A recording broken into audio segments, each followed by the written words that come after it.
Hello అండి, నేను మీ doctor Swapnasri, MD general medicine, Vijayawada. ఈరోజు వైటమిన్ డి గురించి తెలుసుకుందాం. వైటమిన్ డి తక్కువైనప్పుడు బాడీలో రకరకాల సిమ్టమ్స్ రావచ్చండి. ఫస్ట్ వేగ్గా ఉండే పెయిన్స్, నీరసము, కండరాల నొప్పులు, జాయింట్ పెయిన్స్, బోన్ పెయిన్స్ అంటే లోపల నుంచి ఏదో నొప్పిగా అనిపించడం, బోన్స్ నుంచి నొప్పిగా అనిపించడం, ఇట్లాంటివన్నీ కొంచెం కామన్గా ఉంటాయి.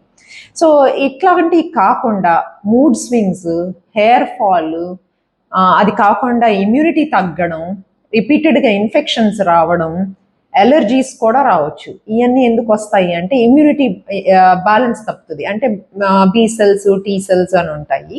అవి అప్ అండ్ డౌన్ ఇంబ్యాలెన్స్ అయ్యి డి డెఫిషియన్సీ మూలాన, దాని మూలాన రిపీటెడ్ ఇన్ఫెక్షన్స్, అలర్జీస్ అంటే ఫుడ్ తింటే ఎలర్జీ రావచ్చు, స్కిన్కి ఎలర్జీ రావచ్చు, ఆస్తమా లాంటివి కూడా ఎలర్జీలో భాగమే, అది కూడా రావచ్చు. సో ఇవన్నీ కాకుండా ఇంకా పిల్లల్లో ఎఫెక్ట్ అయ్యేది ఏంటి అంటే బోన్స్ కరెక్ట్గా షేప్లో పెరగకపోవడం, వాళ్ళు జెనెటిక్గా ఎంత హైట్ రావాలో అంత రాలేకపోవడం, లేదు డెవలప్మెంట్ స్లో అవ్వడం, కొందరికి కాన్సన్ట్రేషన్ కెపాసిటీ తగ్గడం, మెమరీ బాగా ఉండకపోవడం, ఇట్లాంటి రకరకాలుగా వేగ్గా రావచ్చు. అందుకని ఎర్లీగా మనం ఇట్లాంటివి డిటెక్ట్ చేస్తే మంచిది, పిల్లల్లోనూ పెద్దాళ్ళలోనూ కూడా.